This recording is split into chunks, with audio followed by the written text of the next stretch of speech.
you or someone you known ever struggled with kratom addiction? Well, Matt here is the guy you want to speak with. He has something very special and he developed it all himself, and it's called the Quit Kit. Is that right? That's correct, the Quit Kit. All right, sweet. Super simple name, super simple thing that we are trying to do with it. So, why don't you tell me a little bit about who you are and what the Quit Kit is and how you came about developing it, Matt? Yeah, sure. Thanks, Keegan. Thanks so much for having me on here. Um, so this is the thing. I have a history of encountering substances without going and looking for them, and they Mm-hmm. just happen upon me. And then I'm like, oh, now I'm just gonna do this for a while, and then that becomes a new habit. And I don't know if that's how it is for most people, but Kratom was definitely like this. So by the time I met, by the time I met Kratom, that was about 2 years ago. I had quit cigarettes.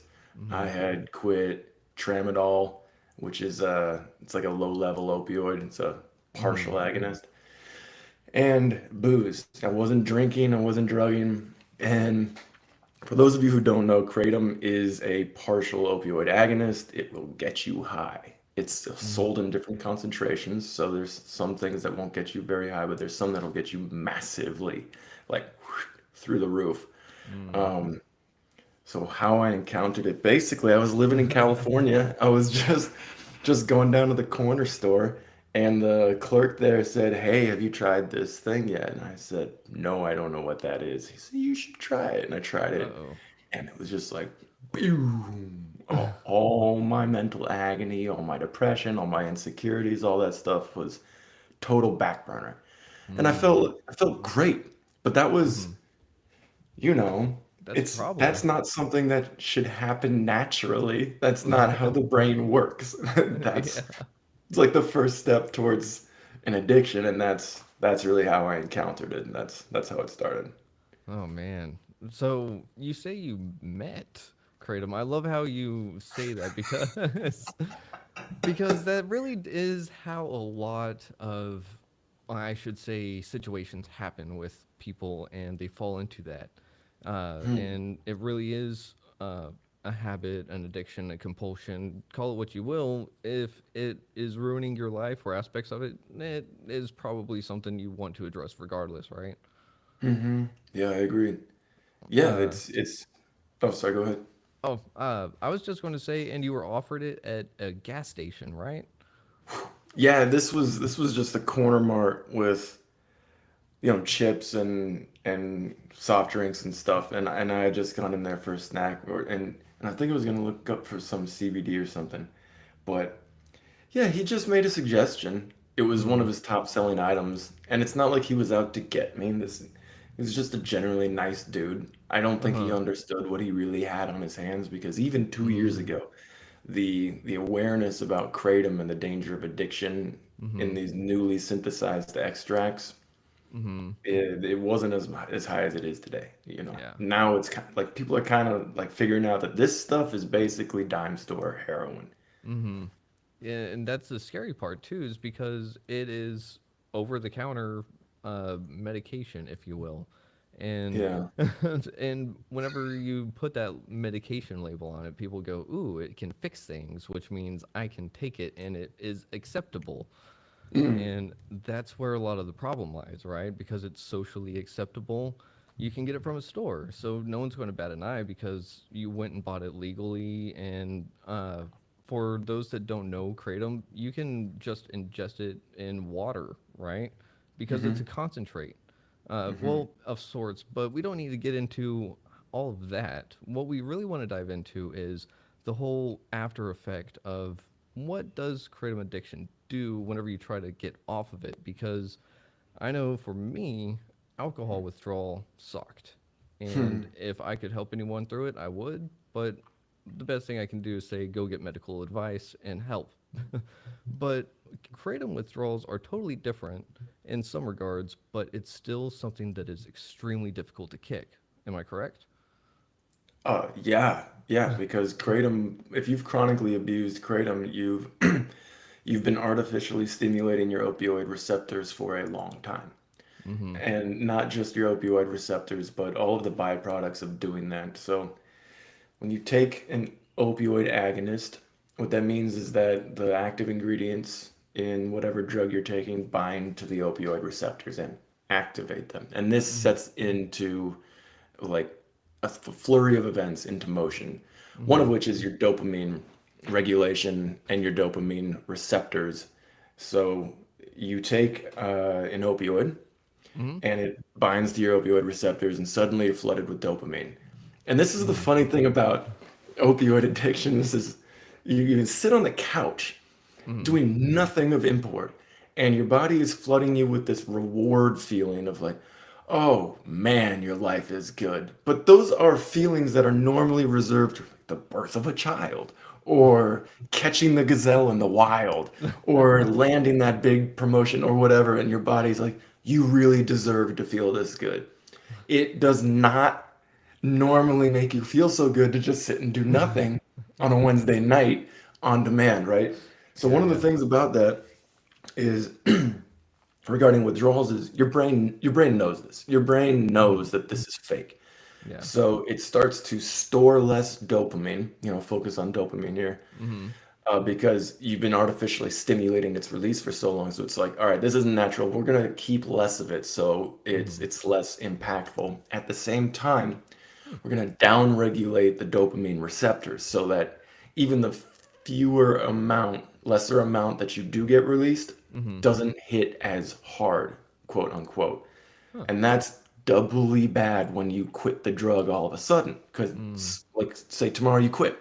Mm-hmm. Well, you now have less dopamine than a healthy brain, and you now Mm. feel dopamine less than a healthy brain. You're screwed on two fronts, and you know Mm-hmm. that the best way to get rid of that uncomfortable feeling is to take more of the drug. Yeah. Ouch. And that is sounds exactly like the alcohol addiction. Hmm. Uh, Yeah, tell me. I'd because love to hear, if you don't mind oh, sharing. it was basically the exact same thing, except I was both feeling good and at the same time feeling absolutely miserable. It Huh. was a very strange combination because I was also actively drinking to try and kill myself. But at the Hmm. same time, while I was drunk, it was like, you know what? This is manageable. This is bearable. I can live with like this. But if I was somewhat on the sobering side, then it was like, oh, I have to get something. But Hmm. I was at the place where I didn't want to drink more. But if I didn't, I was non-functioning. I was sick, and I would be sitting there shaking within probably a couple hours of my last drink. And Really? it was bad. It was terrible. Hmm. I'm extremely grateful that I'd never hurt anyone with anything in some regards. But the thing is that the addiction process sucked because it was a and mine morphed as I went along too, because it started off as a joy, and then it came to be the thing that solved all my problems, and then it Hmm. became the thing that became the problem, and so I already knew how to fix problems, so I just didn't have enough alcohol, right? I see. I see Yeah, the algebra there. The yeah. addiction math is always like, yeah, that would make sense, except the other people are like, no, Yeah. no. Yeah, and so it's like, yeah, it's awesome. But it was very strange because my body, like you were saying, it knew that something had to stop. And Hmm. but I couldn't do it. I couldn't do it alone. I had to go get medical help because alcohol Hmm. detoxes can kill people. And that's kind of what kept me in this weird loop because I knew if I one day I came to the point where either I knew I was going to quit drinking by myself with no help and possibly die, or try to manage it. And I decided, well, I'll try to manage it because I can at least enjoy it. And if I'm sober, I'm miserable. Hmm. So, and I was also afraid of, like, if I actually stop and succeed and die, then I die. And I don't want that for everyone else around me. And so I was like, the longest term I could see was actively drinking and just managing it. And It was Mhm. terrible. Yeah. Um, but whenever it came to actively quitting, it took a lot for me to actually say I wanted to quit. What made it to where you wanted to quit? Yeah, well, I look at my addictions as steady precipices, Mm, precipici, where you precipice. start, yeah, precipi, the Latin. It's like I connected a lot with what you said about Mm, your experience with alcohol in the beginning, because in the beginning, for me, booze was this thing that lowered my inhibitions to the point where I didn't feel insecure mm-hmm. being in social situations that I felt like I had no business being in because everybody else was way cooler than me, you know. and Yeah. and it was just a I know. shortcut to not feeling that discomfort, that mental anguish. So, Mm-hmm. and then it became this cool thing you could do in social occasions to make it turbocharged with fun. So in Mm-hmm. the beginning, alcohol was just like, hey, this is awesome, we love this. And then you keep going in your life, and those social occasions disappear. They're not very often. Mm-hmm. You become better at being around people, or you don't care about not fitting in anymore. Mm-hmm. And if you keep drinking, your relationship with the drug changes to, well, Mm-hmm. what other problems can it solve? And it's like, Yeah. it doesn't. No. It really doesn't. It actually makes you dumber, slower, Mm-hmm. less healthy. You Mm-hmm. you you start to fit in less. You start to be less of the person that you wished you were when you started taking it. And Mm-hmm. tramadol, cigarettes, kratom, it's all kind of the same story. They step in at a Mm-hmm. point in your life where you're not expecting, and they say, "Hey, try us. We're going to make things better." And so Yeah. that first part before you start down the slope is you feel great. Like there's a reason you kept taking it. Mm-hmm. But then your reasons for taking it change from fitting in or being less insecure to like, oh, it's just a Sunday and I'm Mm-hmm. reading. And wouldn't it be a little better if I had some kratom? And then it's like, whoa, that's different. Suddenly Mm-hmm. things are different. And you keep doing that, and your brain says, all right, well, you just woke up. Why not take some kratom? It would be better. The sun's up. It's a beautiful day. Take some kratom. Okay, well, Mm-hmm. that's new. And then your day gets pockmarked with all of these reasons to use Mm-hmm. that you have no right using for. Mm-hmm. And it doesn't at all resemble what you started with. And I am aware of this, right? Mm-hmm. And it's like it reaches a critical mass where suddenly I'm like, hey, man, this is not the right way to live your life. You're taking essentially a pill or a drink to be happy. This is not normal. You need to quit.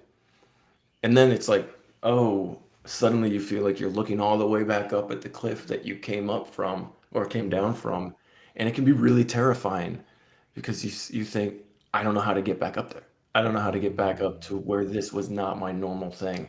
Mm-hmm. And that's one of the reasons why quitting is, it's, I think, 90% mental, and then 10% it's absolutely physical. That's where quit kick comes in and it helps you with the withdrawals. But it's like, if you're not ready to quit, you're not going to quit. But as Yep. soon as you are ready to quit, really, truly, you can do it. And I Mm-hmm. swear to God, anyone who's listening and wondering, just look at me, man. I had four addictions, dude. I did it. Keaton did it. And I mean, we're special, but we're not. We're just two guys. Mm-hmm. You can do it too. Yeah. And that was beautifully said.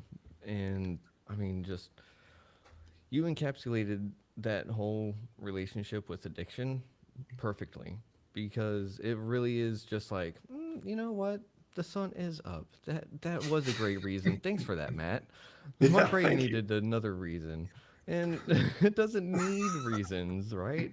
It just goes, blank spot. This fits. Perfect. Mhm. And Mhm. but seriously, and I do want to reiterate what he said. If you're struggling with it, if you think that you can't, you can seek support. It is a huge mental game. Uh, I have quit cigarettes before. Unfortunately, I vape now, Mm. but that is the next one to quit is vaping. But I can say having quit cigarettes, for 2 years, it is definitely a mental game Yeah. because it's what the first 3 days it's in your system getting out, and then after that it's all in your head. Uh, Yep. Nicotine dissipates from your bloodstream so quickly. mm-hmm, It's remarkable. Alcohol, it's not anywhere near as fast as nicotine, which is one of the reasons why you want to smoke so much. It's like nicotine's already gone. yeah, It's so quickly, like 45 minutes later, it's all gone. And well, not all gone, but the part that got you high and scratched that itch is gone, mm-hmm, and you just need another one. And addictive drugs are they're just so beguiling in the way that they can mm-hmm, manifest. Cigarettes, you can smoke all day long and still be clear of mind mm-hmm, and be able to have conversations and go places and to do things. You start drinking in the morning, and by the afternoon, you're not able to do very many things, and you take pills, mm-hmm, pain-killing pills. You take them throughout the morning. It's like by the afternoon, you can't really do much at all. mm-hmm. And but they all just scratch this itch that they've Yeah, created in your head, you know. And it's like it's up to you to do what to do with that, and mm-hmm, that's kind of hard to deal with, man. You're like, I'm just trying to get better, and your brain's like, no, no, no, no, no. You need to scratch this. It mm-hmm, doesn't matter what you'll be like by the afternoon. And mm. it's like, yeah, And that mental game can be pretty tough. so, would you say that that is your root cause, that little itch that you're always feeling? That's an interesting point. My root cause. I'll be honest with you. Yeah, okay. I'll get deep with you. I'll get Okay, deep with you, okay. man. The Throughout my adult life, I have always felt like I was not in the right place or doing the right thing with my life, Mm-hmm, existentially speaking. mm-hmm, And I'll go to a different country. I used to live internationally. I'd spend a year in a different country at a time and meet mm-hmm, amazing people and whatever, but it was never what my brain told me was the right thing. So imagine going through your 20s and then into mm-hmm, your 30s, and it's like every day, all day, mm-hmm, my subconscious is yelling at me like, "Hey, what are you doing here?" Or "Where are you going?" Or "You don't know. Why don't you know? You should know. Everybody else knows. Hey, figure it out. What are you doing?" And it's like, shut up. And the only way to reliably shut those voices up artificially mm-hmm. was to use a drug. Alcohol was great for like the 3 hours before sleep. But then the rest of the day, you're like, oh, you know, you Mm-hmm. mess up. What are you doing with that? Um, and I think that's my root cause. My root Mm-hmm. cause is existential dread. And I know that might sound hokey, but I swear to you, it's not. It's Mm-hmm. so tough to deal with. And when you're just walking around with that voice in your head that's chastising you Mm-hmm. every single day. Yeah, that's rough, man. Thank you for opening up because I struggle with that too. Yeah. And yeah, it is something that sometimes it makes me feel like I'm an imposter. Sometimes Mm, it's kind of like I don't really. Uh, Part of me is like sometimes I'll get those feelings and those urges again, and it's like, oh, I already fought it, and I should be past that. But it's like, no, I'm human. mm, But I look at people that have like 16 years of recovery, and I'm like, oh, how do they get that far? Like 16 years is like they know all these secrets, and I ask them like, how do they do it? And it's literally just one day at a time. uh, But I'm sitting here and I fight those same thoughts, those same feelings. And just I look at people around me and it's like, man, they have all their life together. They have this going, they got that, and I'm sitting here looking at my backstage and it's like shambles over here, shambles over there, and I can't sometimes make sense of left and right. But mm, whenever I do find a way to quiet those voices naturally, it's mm, so nice. yeah. And I can say that sometimes that comes through connection, you know, Hmm. I'm through with you, actually, man. yeah. So Yeah, really, it's truly. I it's think these having these. Sorry. no, no, no, go Go ahead. No, ahead. no, no. The floor is yours. The floor is yours. This is your episode. Uh, um, there's it's like two sides to it. Like I love to hear that because it makes me feel less alone, but at the same time, I don't want anybody to go through the suffering that, we go through. Mm-hmm. And lately I've been getting really, really into the subject of mental mastery where it's like, Hmm. yeah, you Interesting. there's I think this stems from my studies into addiction, which brought me into Quit Kit, which helped me, throughout my life. Uh-huh. This helped me get over cigarettes and tramadol and alcohol and now kratom. But it's like you have two voices. One is always talking to you, and the other Mm-hmm. one is on mute, but it's talking to the one who's always talking to you. That's your Mm-hmm. conscious and your subconscious. And if David and Goliath were a metaphor here, your conscious is David without a sling, and your Mm-hmm. subconscious is Goliath. And it's like, you're going to do what I want you to do eventually Uh-huh. until it's convinced otherwise. So, Hmm. so we can let's talk about it in terms of addiction. Okay. In terms of addiction, and if you're just starting out with a drug and you're at the Mm-hmm. top of that precipice I mentioned, Yeah. your conscious brain is like obsessed with it. It's like, oh my gosh, what does it taste like? How do I use it? Where do I get it? How often can I take it? This feels amazing. What does this feel like? What is it? And your subconscious, because it's new, Mm-hmm. is taking notes. This is not me making this up. This is actually psychiatric evaluations. This is like in the medical literature, is Mm-hmm. essentially taking notes and filing your experience with the drug under one of two columns. It's either this brings me pleasure or this causes me pain. Mm-hmm. And you take the drug for the first time, you have no idea what consequences you're getting yourself into down the road. So your subconscious is like, okay, amazing. It's yeah, we're good. This is under the pleasure column. Mm-hmm. And then it doesn't come back and revisit its notes. And this is because human beings are so intelligent that they get in their own way. It takes an immense amount of mental energy to engage in a new experience and judge whether or not it's painful or pleasurable or how to do it and where to get it and whatever. Mm-hmm. And the subconscious is like, we're a whole factory. We got trillions of cells. Mm-hmm. We need to be busy. We can't afford this right now. I'm going to Mm-hmm. file this away and then put you on autopilot for it. And that's how we develop habits. Ah. That's why habits take place, and you don't think about the cars that going by you when you're driving.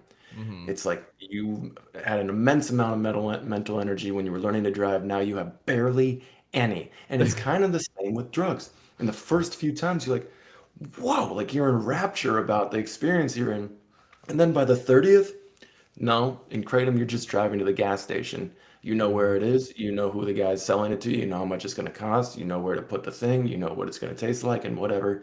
All Mm-hmm. you're doing is waiting for that release. And Mm-hmm. that's because your subconscious is like, we're busy.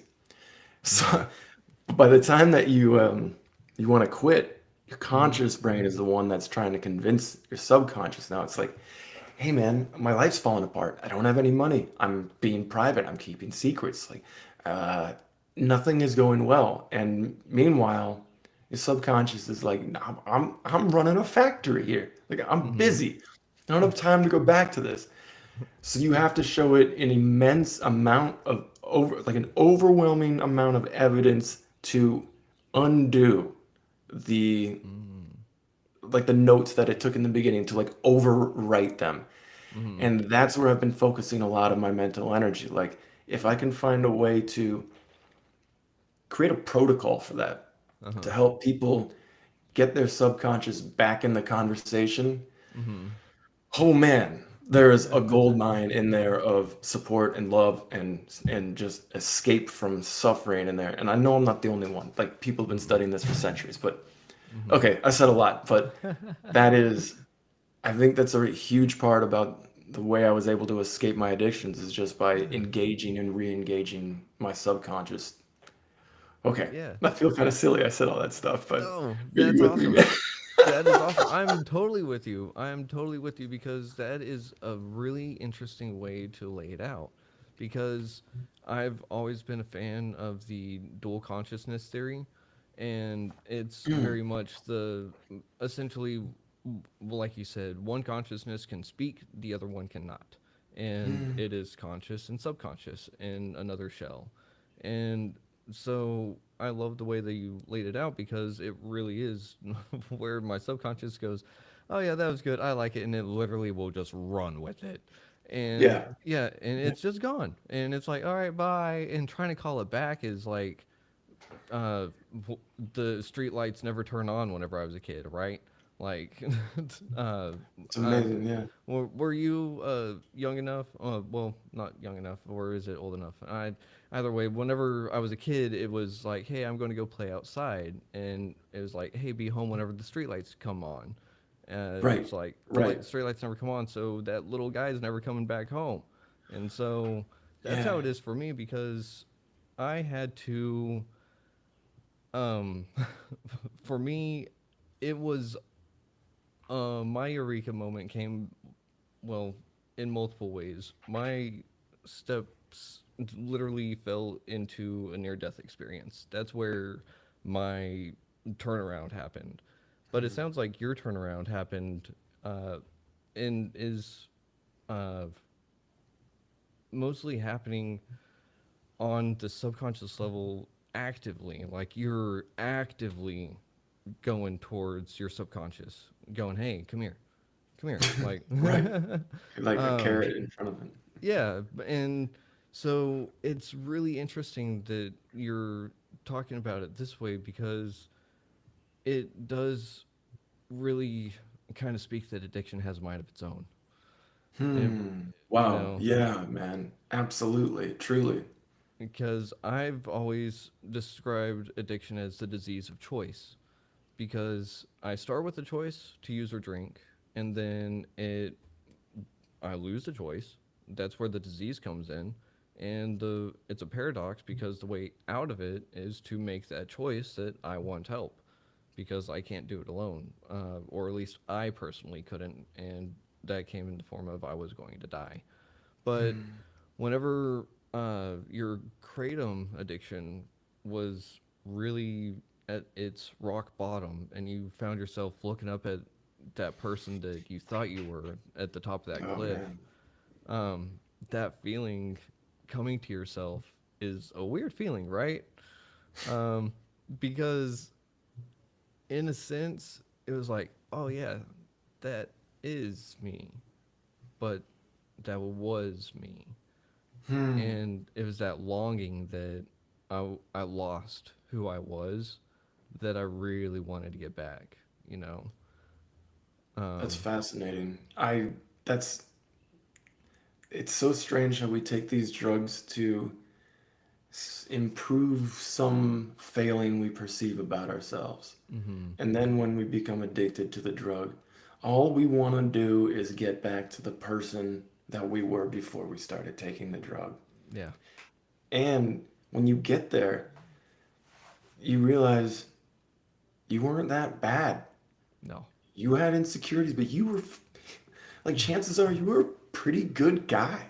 And Mm-hmm. you had a lot to offer people. And everybody else saw it. Mm-hmm.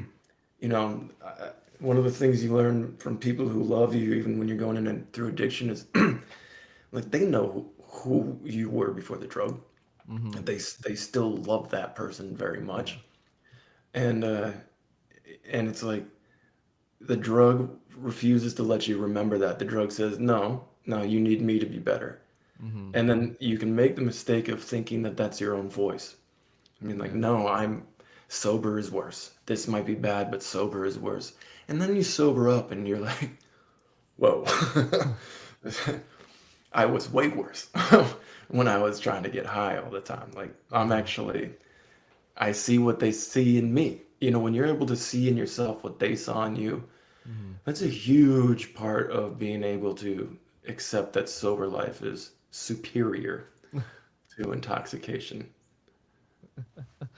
Yeah, and it does take a lot of work on literally everyone's part.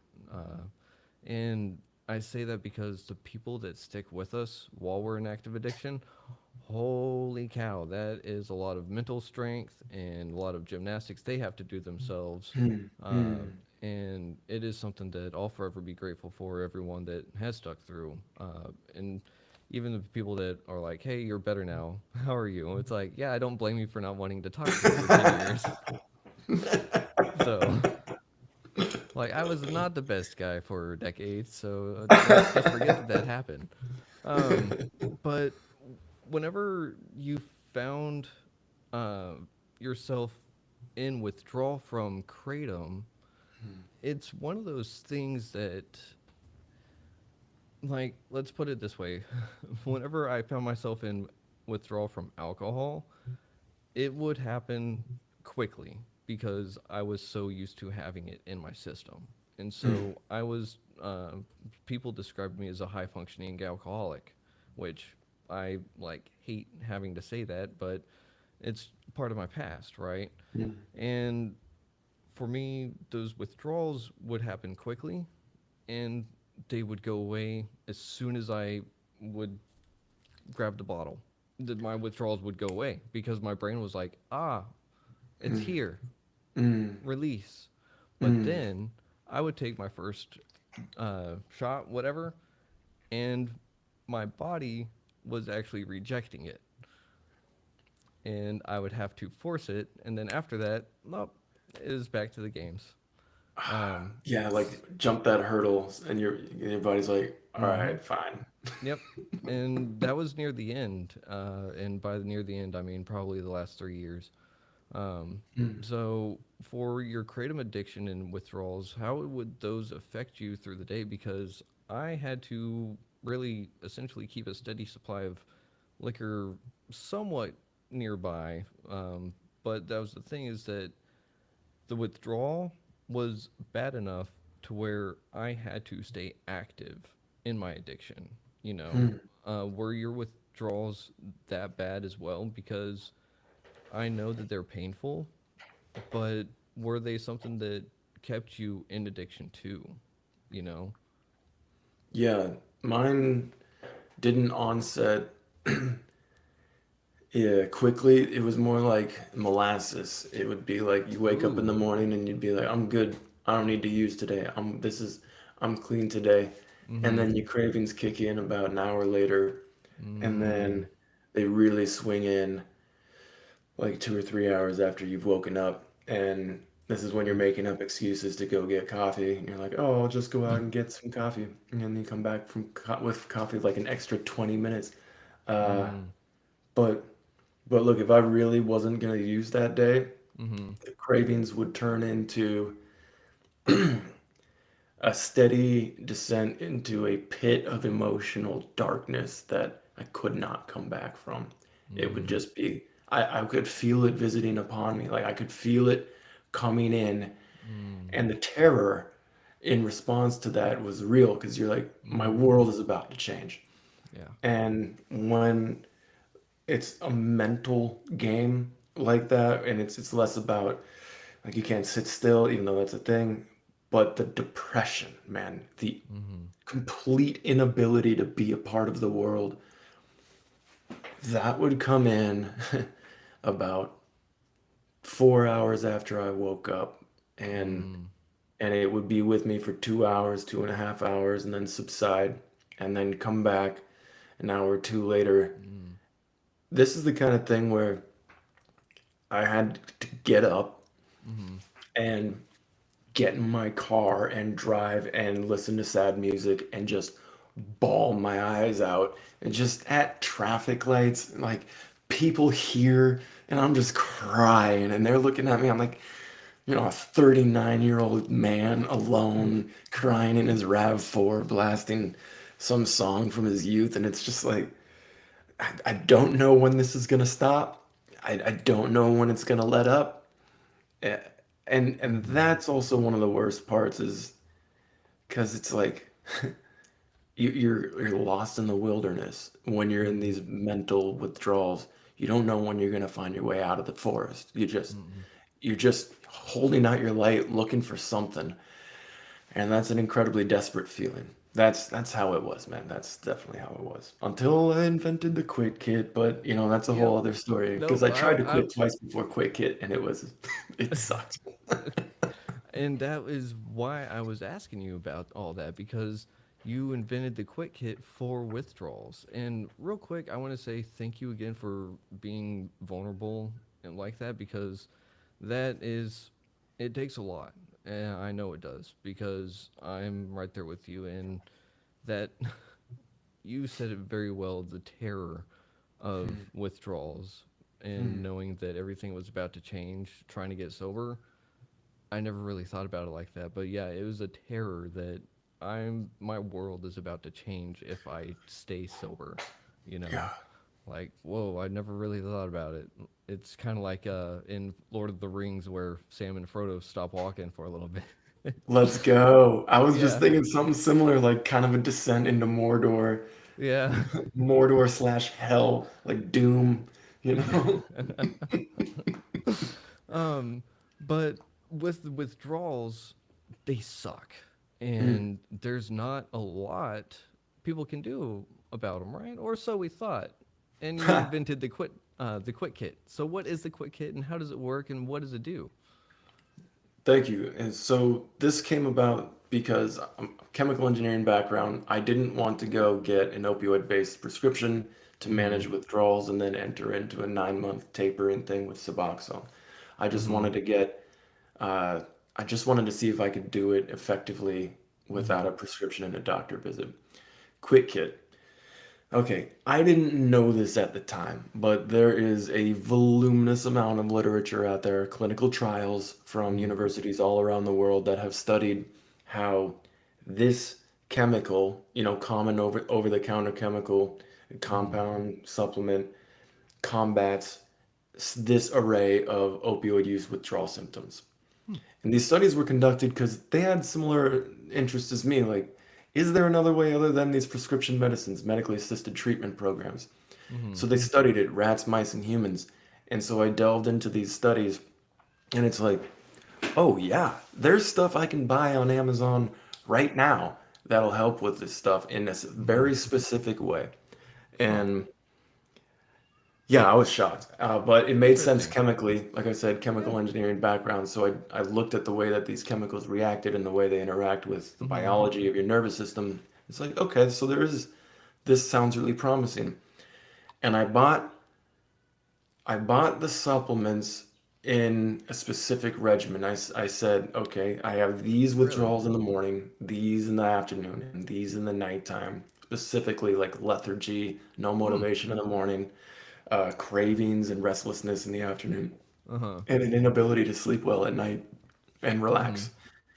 So it's like, okay, well, these studies show that these supplements fight those kinds of withdrawals. It's like, okay, I got five in the morning, I got five in the afternoon, I got five in the nighttime, Uh-huh. and I spent what, like $200 to $300 getting all these things together. And I said to myself, hey man, you know you're ready to quit. Like you're ready. I was suicidal, man. I was so broken Ooh. mentally. I was so freaking done, man. I was like, Mm. you're gonna take this jump. And the first day I used Quick Kit was the last day I used Kratom. And I by the third day I'd quit, I had momentarily forgotten that I was quitting a drug. It's like, what miracle had I stumbled upon? And the way it does it, so the Okay. way it works in all these Uh-huh. studies, they focus on the chemical imbalances that arise from chronic opioid use disorder Mm-hmm. and what happens when you suddenly stop taking the drug. And it's like basically if you imagine a circuit panel and you Mm-hmm. open it up and all the wires are frayed and like blowing up, that's your brain when you've stopped taking opioids after a long time. Ooh. And it will repair the wiring. It's Mm. just going to take some time. Uh-huh. There are ways you can help. So Okay. early in the interview, we had talked about dopamine and how through Mm-hmm. chronic abuse of opioids, you have less dopamine and Mm-hmm. downregulated dopamine receptors. Well, Yep. you can buy something called levodopa. It's the precursor to dopamine. And you Levodopa? can, yeah, levodopa. Are you familiar with Okay. it? No. It rings a bell, so maybe I've heard it. Okay. Yeah, Yeah. levodopa. Sometimes it goes by L-dopa. Oh. Essentially, it comes from a plant, Mucuna pruriens, and they Mm-hmm. take it and you catalyze the precursor to dopamine, and then it enters your nervous system. and it replenishes the supply. So it's an exogenous influx of dopamine when your brain needs it most. And when you wake up in the morning, for example, Mm-hmm. and you don't want to do anything because you have no dopamine, Mm-hmm. this is a really effective tool to get you out of bed, motivated, and go out about your day. And I Oh. mean, there's just a host of other things in there, um, from the morning to the afternoon to nighttime. But the Uh-huh. whole point of the Quit Kit is to rebalance your neurochemistry. It is a helping hand for your brain. Literally, it is the thing that steps in and says, "We got to get to this point. I got your back. We're gonna help rebalance this." That's what it was designed for. Okay, so the Quit Kit. So first off, where can someone get this? You can get it from tryquitkit.com. Again, that's tryquitkit.com. You can also email me directly at matt, M-A-T-T, at tryquitkit.com if you have any questions.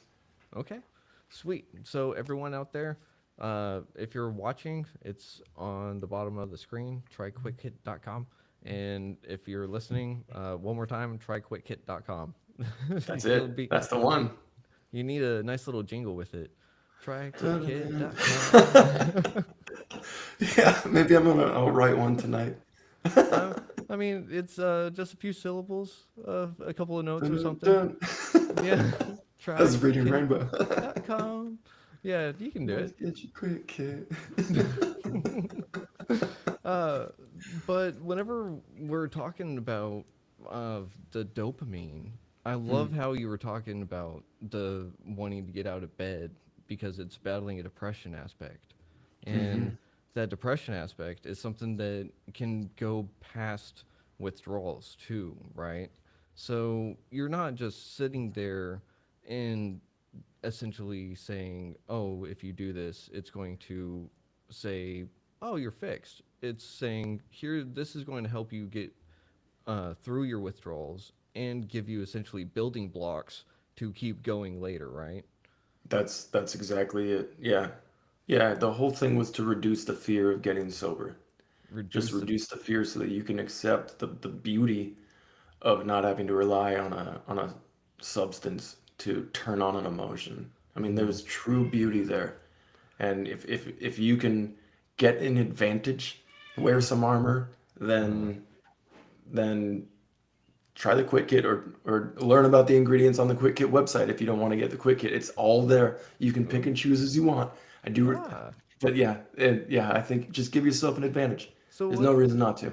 What all is in the quick kit? If you can choose, I didn't realize I could choose my own kit. Well, no, I meant, I'm sorry. I meant Ah. there's 12 ingredients. You could buy them individually on Amazon, or you can get them Oh. parceled out into the morning, night, or Okay. morning, afternoon, nighttime regimen, which is specifically tailored for these kinds of withdrawals. I'm Well, just saying, like, I encourage you to learn, and all the mhm. information is there. I love that because that is really showing that you just want to help people. And Yes, one of absolutely. one of the other things that I'm loving right now is that you've offered your email for people to reach out to you. And I think that that aspect right there is going to do a whole lot more for someone because they know that they're not alone dealing with a kratom addiction and trying to get through it.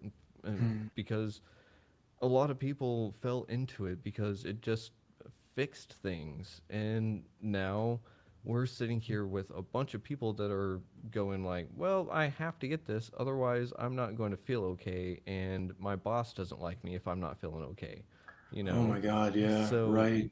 you have this cycle where people are probably getting stuck in it and they don't even realize that they're addicted because they don't have a failing job, they don't have a failing marriage, they don't have bad problems.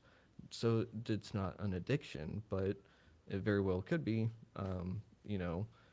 And that's one of the things too is that it can be prescribed, not prescribed. It's uh, they like we said earlier, people like to just describe it as medicine, but it is Hmm. not.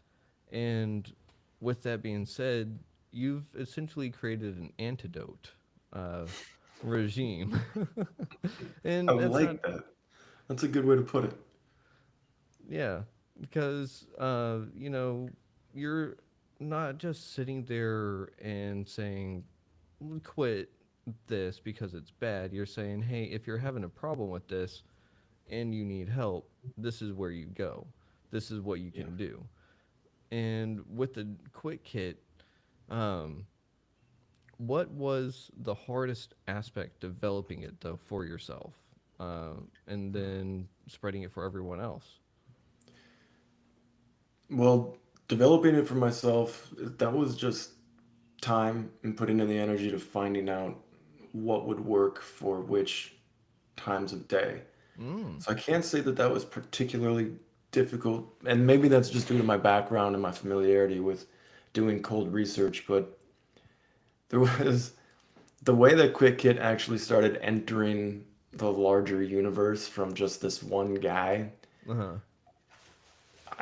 Once I quit, I was just wrestling for weeks. Like, do I Mm. give this to any? How do I give this to anybody else? Is it right to give this to anybody else? What do I have all these leftover supplement pills? And I went on to quitting kratom subreddit, and I Ooh. was, chronicling my journey there Mm. and trying to offer support to people. And eventually, I just started talking about what I took, and Mm. I connected with people, and I was like, if you want what I took, I'll just send it to you. Like, no, if you give me $5 for shipping, and I did for 6 people, and the results were positive. And then I got brought on to the Kratom Sobriety podcast, which is a very niche podcast, but Uh very huh. influential in the kratom addiction Uh huh. um, community. And I just said, look, if you want one, I'll give it to you for free, 50 free quit kits. And I had 6 weeks later, I'd sent out 50 free quick kits, and the results were like overwhelmingly positive. So now I Dude. can't do free because it's actually quite expensive to get these things together. But that was basically proof that it wasn't just me. And it wasn't just the 6 people I Yeah. found on Reddit, but this thing actually really works. And Mm. for anybody who's considering it, I will say it's free shipping and a money back guarantee. So if it doesn't work, I'll be really sorry about that, but I'll totally eat the cost. I would refund your money. I don't want to put any burden on you whatsoever for like I just want this to be a thing that changes your life. That's it, pure and simple, no risk. That's way too cool. And I mean that really is way too cool because that is the kind of thing that is going to help people, and that's what this world needs. You know. Um. Yeah. And I want to say real quick, I don't think you're giving yourself enough credit.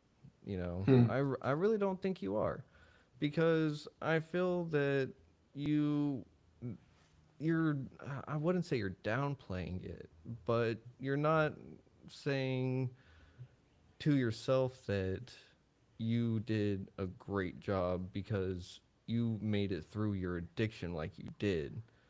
You know, like you created something that helps people through the hardest times of your life, right? And so you have all of that experience, you have all that money, you have all that time that is literally went into the quick kit. And it is something that is overwhelmingly positive for over uh how many kits have you sold real quick? Oh, I don't have the hard number right now, but we're approaching 200 and just in the past few months. So That is way too cool because that is over 200 people that are getting help over their creative experience, you know? And just one person in their just life, one, just just one, one would have been enough. just one. So you've got like an actual list of people that you've helped. That is way too cool. So give yourself some credit a little bit, man. Like you should have like a plaque behind you or something, like a neon light, like the quick hit. You know what? Maybe I should get that. I really can't thank you enough for saying that, man. And thank you, man. I thank you. I'll just say thank you. I really appreciate you saying that. That means a whole lot to me. Yeah, for sure. It's one of those things that I don't think people give themselves enough credit, especially whenever they fight. addiction, whenever they, uh, I shouldn't say fight addiction, whenever they overcome addiction, whenever they triumph with their mental health, whenever they just make it to another day sometimes, that is enough to say, I did all right, you know. Sometimes I don't do that enough. And Oh, I can definitely tell that it's something the world needs everyone to do a little bit of. Just pat yourself on the back here and there. And like for me, I'm sorry, I'm just way too ecstatic that you're doing this and you're helping out so many people because also like you did the cold research, you spent $200 to $300 on your own like experiments. And like let's just call them what they are. They were experiments, scientific experiments, and so you just did all this awesome work and you've just created you again. And wow. I don't know if you've recognized that. You've recreated yourself in what you're doing. You know what? I don't know if your daytime job is a psychotherapist, but you should definitely look into that, man. You have a way with words, man. You really do. That's actually what I'm going to college for in the next couple semesters. So Okay. Because I'm a I cop. was I'm a copier thinking, technician. I'm a copier technician. So well, you should. I think. Well, first of all, again, thank you. But the way that you can be kind with your voice and your energy, and the way that you interview people, you know, that if we could magnify that in the world, um, it would be so beneficial. And and just make people remember all the good things about them, man. Because one thing that I think addicts can see when they see someone else come out of it is like, dude, you are a rock star. Meanwhile, they'll still have all this internal self doubt and criticism or whatever that they're still turning around. It's like, but I think we need to hear it from other people that, hmm oh, maybe we did do a good job. Like hearing you say that, I'm still kind of like, it's hard to accept all the yeah, nice stuff. That's just who I am. But I, it feels amazing to hear it. And someone who's willing to give that kind of energy to the world needs to have the biggest platform possible. So go get that dream, man. Get that cert. Get in front of people and make the world a better place. man, I'm definitely trying, but we're doing it together, and that's We're the thing doing it too. together right now. Yes, Hell sir. yeah, man. And so we can't do it alone. So everyone that is watching and listening, please check out thequickkit.com because it will change whoever's life is dealing with craving addiction. And Hmm, it's okay if you're the person dealing with it because I mean, I was an alcoholic really bad for 10 years and I also dabbled with other stuff. So no hmm, shame here, you know. hmm, Um, hmm. but I really do think that you're doing a great thing for the world, and I just want to say, just keep with it.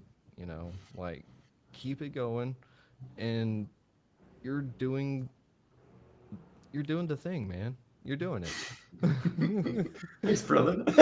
I don't know how else to say it besides you're doing it, because there's like who is it? Charlie Sheen, not Charlie Sheen. The character from Parks and oh no, Always Sunny in Philadelphia, where he's got that crazy Oh, board behind Charlie. him. Yeah, yeah, Yeah, yeah. yeah, When it he's is trying to Charlie. connect it all. Yeah, it. I know that in our minds, probably in your mind, or in an addict's mind, there's like three of those boards going all the time, and Oof. somehow they make sense, but it doesn't feel like it does. And so I just want to tell you that I can see the work that you're doing inside your own head whenever no one else is there. And Hmm. I just want to say you're doing a great job. You're keeping the lights on. You're waking up in the morning. You're winning the day. So, man, just keep it up Thank you, because, man. That's amazing. Dude, yeah. this is wow. Just made my whole week. Well, I'm sure you've made over 200 people's lives. So that is way too cool. And you've made my day. So thank you very much. Let's go. Let's go. Yeah, ladies and gentlemen, Keegan's the guy. Keegan is a good guy. And Matt, you're an even better guy. Uh, Cheers. real quick, for everyone at home, I didn't want to butcher your last name. Oh yeah, I know. My whole life, Is it it's Von Boecklin. Becklin? Yeah, just drop the O. Okay. Becklin. Because I was about to be like Boecklin. And I Yeah. was like, nope, I've butchered too many names in the past. I'm not about to do it now. So, Matt Von Becklin. Becklin. Okay. Yeah, Von Becklin. That's me. Well, it is such a pleasure to meet you. And I have to say, real quick, do you think we could see you in the future on the show Yeah. again? Yeah. Hell Because, yeah. sweet. Because it's Yeah, one of man. those things that we've talked about the Quit Kit and we've talked about our addictions a little bit, but we've only really touched the surface, you know? So Hmm. I don't mind diving into some deep rabbit holes, getting into some feelers. So, Cool. Absolutely. I'm game for it. Yeah, I think there's a lot more that we can dig into, and hopefully it's useful to the people who are listening. yes, And sir. I want to say again to whoever's listening, you really can email me, Matt at tryquitkit.com. I talk with people who are in the dark about this stuff and they feel alone, and it's like, you are so not alone. You're not. So please kindly email me if you want to. I'd love to hear from you. Yeah. And uh, I mean, that is just way too awesome to put your email out there on the internet for literally anyone to email you.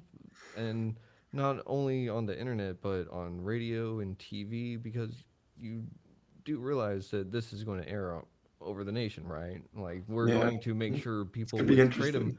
people with kratom addiction is going to they're going to know about the Quit Kit now. Yeah. So Heck yeah, dude. Heck yeah. that is way too awesome. But Matt, we are at the end of this episode, so we've got to cut it here. But do you have any last words for the people at home besides you're not alone? Yeah, I do real quick. If you are struggling and you're trying to quit and it isn't quite taking, the one piece of advice that I could give is quit different. So if it didn't work one way, quit a bit different the next way. If that doesn't work, it's so okay. Just make a habit out of breaking your habit. And in order to do that, one of the best ways you can do it is to just try something new each time. Make it unique, and then one of these times is going to be the last times. Yeah. Heck yeah, dude. I love that because that is how you do it. Because it literally is just trying something different. Yeah, and one of those times it's going to be the last one. It Yep. will be. And I've got one question for you. Do you know a little number that someone can call if they're having suicidal ideations or any other kind of mental crisis? You mean my phone number or No, I mean, if you want to put it out there, you no? can. But I was I'm not thinking, qualified for that. yeah, I was thinking about Uh, the National Suicide Hotline, or actually National Suicide Crisis Hotline. Right. Okay, that's what I thought you were referring to. I just wanted to clarify. Yeah, that would Mm-hmm. be a good hotline to call, but I don't know it off the top of my head. It is 988. So, if we can teach our children how to call 911 in the case of an emergency, why don't we teach our friends and loved ones how to dial 988 in the case of an emergency? 988. Yep. Absolutely. And that's the thing. It can be bad breakup. It can be suicidal ideations. It could be you got to be on your report card. Call 988. They'll be there for you. 988. It's there for a reason. Yes, sir. All right, everyone. Well, thank you very much, Matt, for being on the show today. And everyone out there, remember, tryquitkit.com. It's right there That's at the right. bottom of the screen. Tryquitkit.com. You can do it. Thank you, Matt, for being on. And everyone, thank you for listening to Retrieving Sanity on WDJY 99.1 FM. And as always, much love. See you next week. Schlan. Take care.